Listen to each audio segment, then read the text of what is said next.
Have you ever felt like something inside you is slowly dying, and you can't explain why? Maybe you look around and everything seems fine. You wake up, go to work, play your role.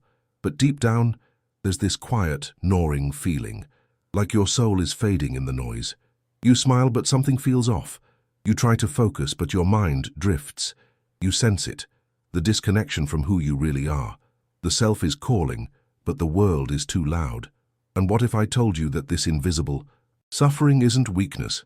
It's a sign, a sacred signal that you're out of alignment with your essence. You're not broken, you're asleep. And today, we're going to wake you up. In this video, we'll uncover a forgotten system of power, not the fake kind built on control or external status, but a deeper force rooted in your own spiritual clarity, in your ability to shape destiny through discipline and inner mastery. This isn't about self-help cliches. This is Nietzsche's true legacy, a raw, uncomfortable, soul-shaking path to become unshakable. We'll dive into hidden truths about pain, purpose, and programming, and reveal why the universe resists those who rise and how to rise anyway. Many people watch these videos and feel something shifting inside, but they forget to subscribe. If this kind of truth speaks to something sacred within you, don't miss what's coming. Subscribe now to Celestial Truths and stay with me until the end, because what you're about to discover might just change everything. There's a kind of strength that doesn't shout. It doesn't demand attention, doesn't need applause. It's the quiet force that guides a person through chaos without losing their center. Nietzsche understood this deeply. He saw self-mastery as the cornerstone of true transformation, not the illusion of control over the outside world, but the profound inner sovereignty over one's own impulses. Fear, doubt, laziness, these aren't enemies to be destroyed, but wild horses to be tamed. In the dance of the universe, power belongs to the one who can sit still in the storm without collapsing into it. Imagine waking up and choosing again and again to be the architect of your own consciousness. Not because it's easy, but because the cost of unconscious living is too high. The spiritual seeker who walks this path begins to see every urge as a messenger. The procrastination that whispers later isn't weakness. It's a shadow aspect asking to be heard. The anger, the distraction, the craving for comfort, all are fragments of the self, longing for integration. In this mystical journey, power is not exerted, but aligned. Through self-observation and inner silence, one begins to perceive the cosmic rhythm beneath personal chaos. Carl Jung once said that, until you make the unconscious conscious, it will direct your life and you will call it fate. Nietzsche's idea of power was never about domination over others. It was the liberation from unconscious repetition. The moment you recognize the pattern and choose differently, you reclaim a piece of your soul. Practices like journaling at dawn, deciphering symbols from your dreams, or simply noticing the synchronistic nudges of the universe, these are not mere habits. They are rituals of reconnection, ways of remembering who you truly are beneath the noise. In the mystical layers of this existence, self-mastery is spiritual warfare, but not against evil, rather against the inertia of being. Asleep while alive, the disciplined soul is not rigid, it's fluid. Like a river, it adapts, bends, moves forward. Power flows when you stop trying to control everything and instead begin to participate in the divine choreography. Each act of self-discipline is a sacred offering, a choice to align with your higher nature instead of collapsing into the old self. The universe watches, always, and it responds, not to words, but to energy. This is where the true path begins, not with fireworks or breakthroughs, but with the simple, holy act of choosing presence over habit, to witness your own mind with compassion and say, I see you, but you don't control me. And from this stillness, the next layer of awakening reveals itself, the hidden programming of the collective, what Nietzsche called the moral code of the herd, a code that must be broken if one is to evolve. There's a silent hypnosis that blankets most of humanity. It whispers in the language of routine, consensus, and comfort. Nietzsche named it with piercing clarity, the herd morality. It's not evil, not malicious, just unconscious. Most people don't realize they're asleep. They work, rest, scroll, consume, mistaking movement for meaning. But the mystical soul feels the weight of this repetition, a strange emptiness, a quiet ache, The universe seems distant, as if watching from beyond the veil, waiting for the seeker to awaken. And when that longing stirs, when the soul whispers there must be more than this, the programming begins to crack. To escape the herd is to face exile. It means daring to see the world and yourself as they truly are. The masks fall. The noise of approval fades. You realize how many of your beliefs were never yours, how much of your identity was borrowed, conditioned, performed. In that brutal moment of recognition, a new kind of spiritual clarity emerges. You begin to see how the patterns of the collective mind shape behavior, fear of judgment, need for validation, obedience to what is normal. This is no small realization. It's the breaking of a spell, a mystical disobedience, a first glimpse of freedom. But leaving the herd is lonely at first. Don't let anyone tell you otherwise. The journey of individuation, as Jung described it, begins with separation, a symbolic death of the persona. Suddenly, old conversations feel hollow. You crave silence over small talk. You start noticing the synchronicities, the hidden symbols, the cosmic hints dropped by the universe. It speaks in dreams, in metaphors, in uncanny alignments, and if you listen closely, you realize this isn't madness. It's the language of spirituality. You're not going crazy. You're waking up. Resisting the herd's inertia isn't about rebellion for its own sake.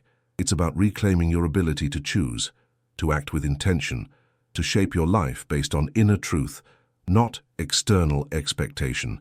Nietzsche saw greatness not in conforming, but in becoming endlessly. And that becoming requires courage to walk the unknown path, to craft a life infused with mystical meaning, even when no one else understands it. You begin to follow your own rhythm, create your own rituals, honor your own timing. And slowly, the need to fit in dissolves.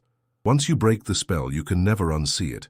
You begin to notice it everywhere, in advertisements, in school systems, even in your own inner critic.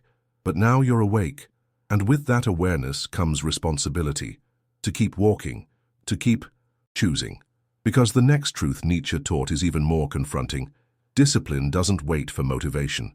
It builds itself, choice by sacred choice, in silence. Motivation is like a flame in the wind, bright, beautiful, but fleeting. It comes and goes, sparked by emotions, inspired by moments, easily extinguished by resistance. But discipline is different. It is the ancient fire that burns in the belly of the earth, quiet and enduring. Nietzsche knew this. He saw that waiting for motivation was a trap, a subtle excuse dressed as delay.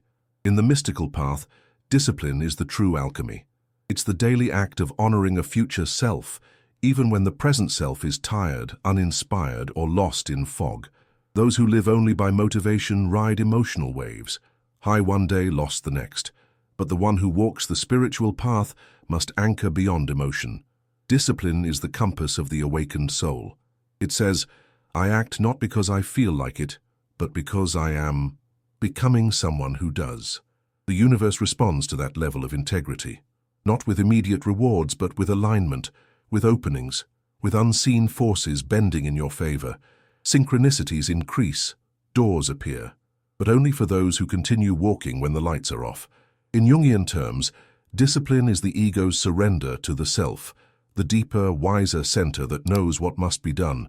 It's the ability to hold space for your own chaos and still move forward. That's where the real mysticism is, not in escaping suffering, but in transforming it into structure. The ritual of waking early, the practice of reflection before action, the habit of tracking thoughts like a quiet hunter. These aren't rigid systems. They're sacred rhythms. They allow the soul to dance through time with clarity. And here's the secret most seekers miss. True discipline feels unnatural at first. It goes against the grain of your conditioning, your comfort, your craving. But with repetition, it becomes instinct. It rewires the nervous system. It changes your relationship with time, with self-worth, with the voice in your head.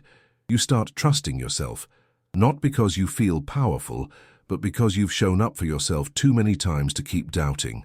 And that trust? That's the root of all spiritual expansion. It's the bridge between who you were and who you're meant to be. So don't wait for the spark. Be the fire. Let your actions become rituals. Let your life become a temple of consistency. The universe doesn't reward the loudest cry. It honors the quiet persistence of those who move even in the dark. And once discipline becomes your default, something miraculous unfolds within you. A force that Nietzsche called the will to power begins to rise, not to control others, but to master your own becoming. And that's where the next revelation emerges. There's a force that stirs deep within the soul, not born of ego, not driven by applause, but rising like a sacred current from the unconscious itself. Nietzsche called it the will to power, but it's far more than ambition. It's not about domination, it's about emergence. A silent pull toward expansion, evolution, becoming. This force is older than language and more intimate than thought. It's the universe reaching through you, pushing you to embody what you already are, but have not yet dared to express. When the will to power awakens, the ordinary world begins to feel too small. Comfort feels like a cage. Routine becomes unbearable. And that discomfort? That's not failure, and it's a sacred sign. It's your spirituality shaking off the dust of passivity. You start to feel it in your body, a tension between who you've been and who you must become. And discipline becomes the bridge. Not imposed from outside, but summoned from within, like an ancient instinct reactivating. Each act of discipline is a ritual, a way of channeling this inner fire into something grounded, real, and transformative. This mystical force doesn't wait for the perfect moment. It moves in spirals, in dreams, in inner nudges that defy logic. Carl Jung would say this is the self calling you into individuation, into wholeness. The will to power is not about becoming someone else, but about remembering your original design. The parts of you exiled by shame, fear, or culture begin to rise again. And as they do, you gain access to a deeper vitality, one not dependent on praise or performance, but on alignment with your soul's rhythm. You don't chase and you channel. That's the difference, but here's the paradox. This power is subtle. It won't scream for your attention. It requires silence, solitude, the courage to sit with the tension between now and next. That's why so many miss it. They look for fireworks and miss the whisper.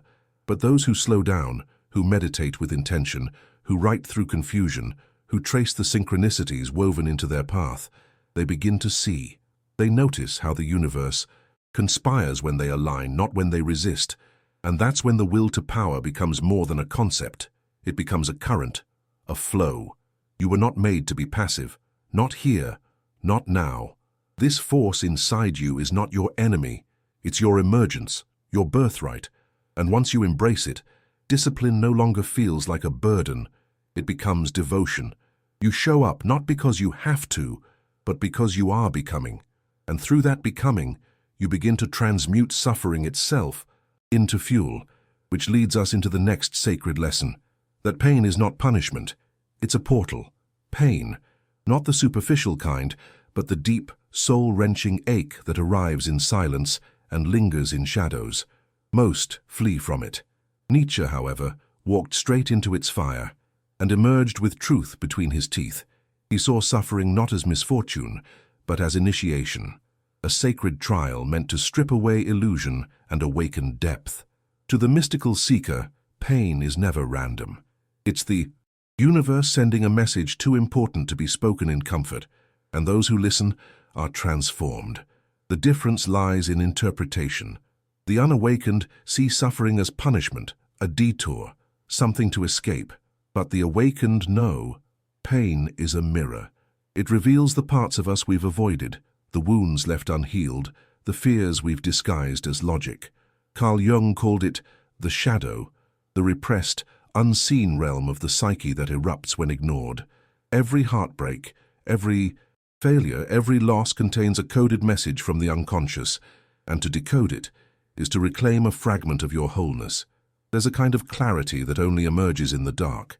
When life strips you bare, when plans dissolve, when identity crumbles, you finally meet the self.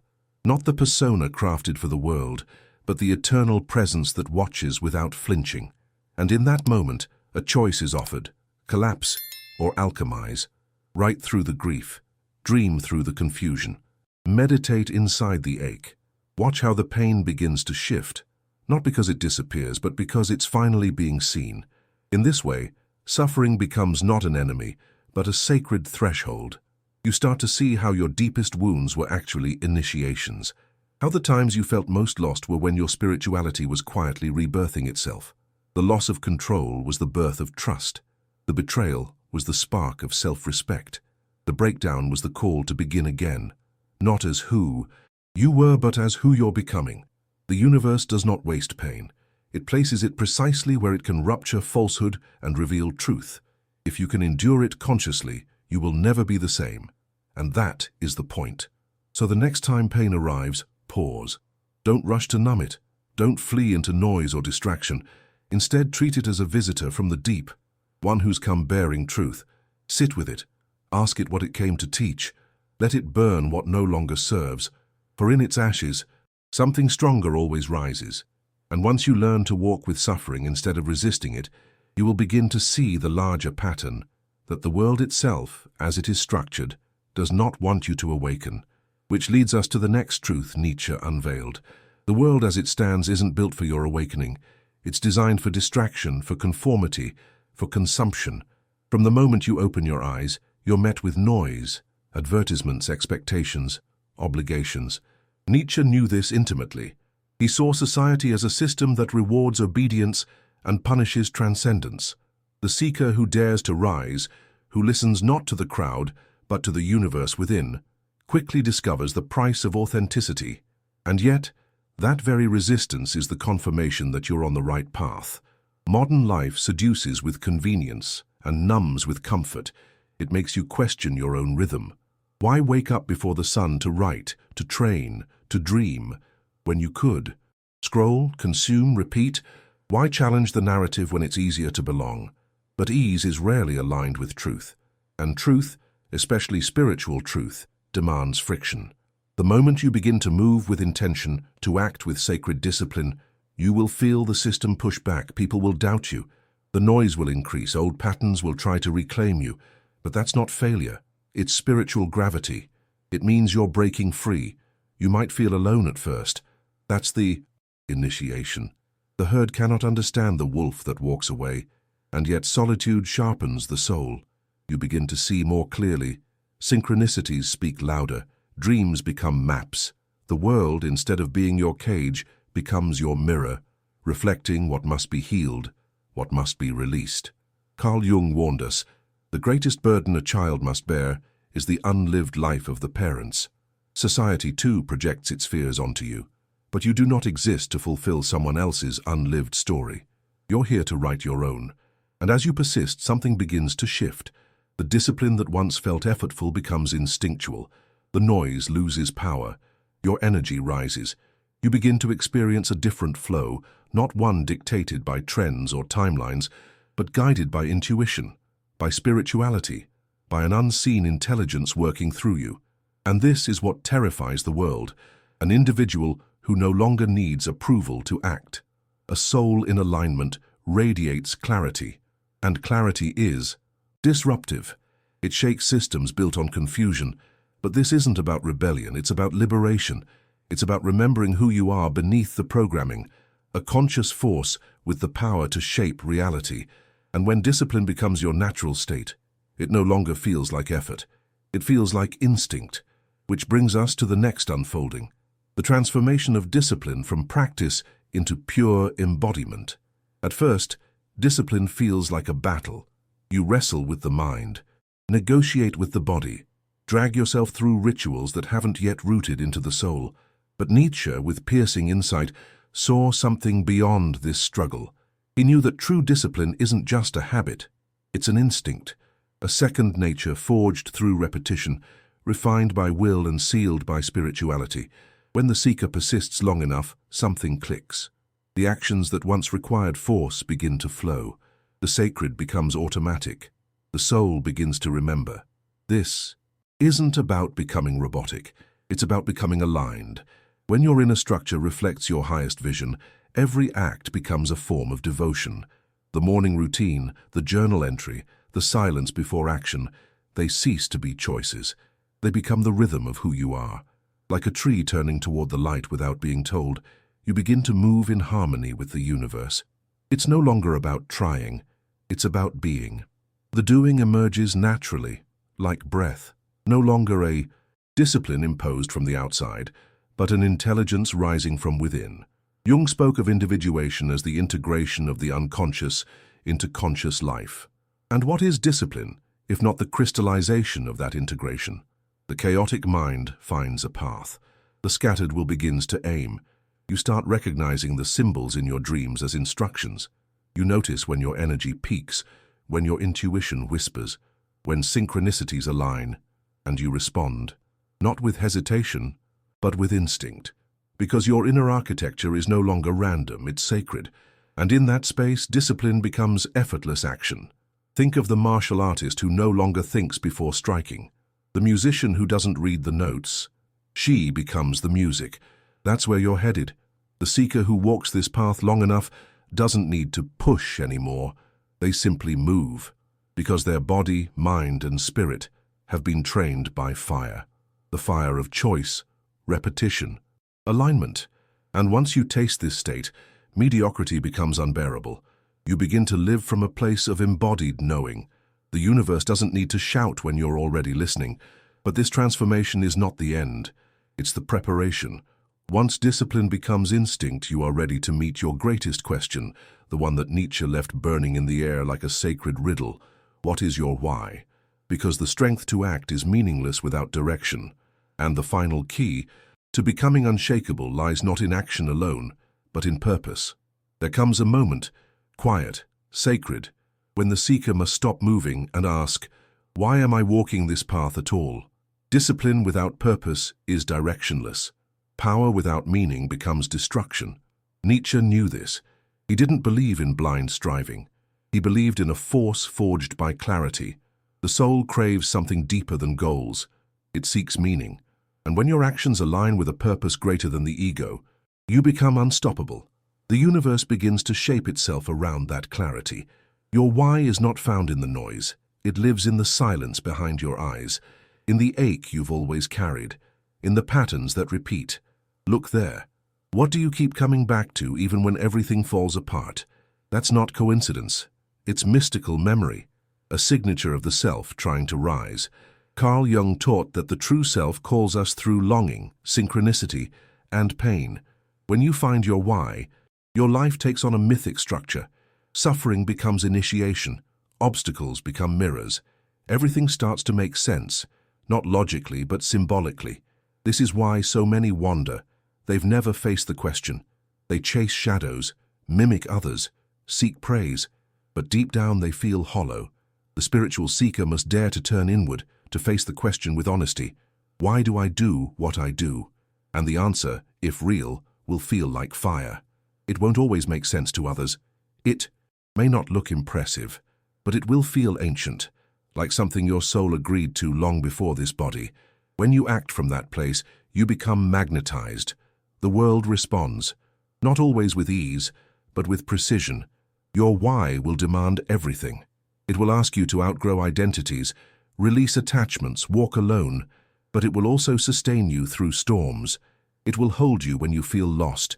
It will guide your hand when fear returns, because the one who knows why they walk can endure anyhow.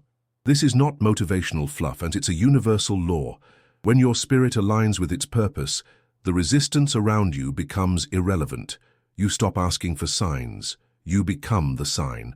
And so the final mystery unfolds. To become unshakable is not about control but connection. To yourself, to your path, to the universe. Discipline was never the goal, it was the gate. What lies beyond is purpose. And with purpose you don't just survive, you transcend. The journey doesn't end here. It begins again. Because now you walk not for the world, but with the world, as a conscious force of becoming. Now I want to hear from you. What part of this journey hit you the hardest? Was it the silence beneath your distractions, or the moment you realized that pain might actually be your greatest teacher? Share your thoughts in the comments. Your experience might be the mirror someone else needs to finally wake up. And if this message stirred something in your soul, don't forget to subscribe to Celestial Truths and turn on notifications. That's how you stay connected to these powerful insights that the world doesn't want you to hear. The next video on your screen will take you even deeper into the hidden archetypes that silently sabotage your awakening. Watch it now. I'm grateful you walked this path with me. My name is Celestial Truths, and I'll see you on the other side.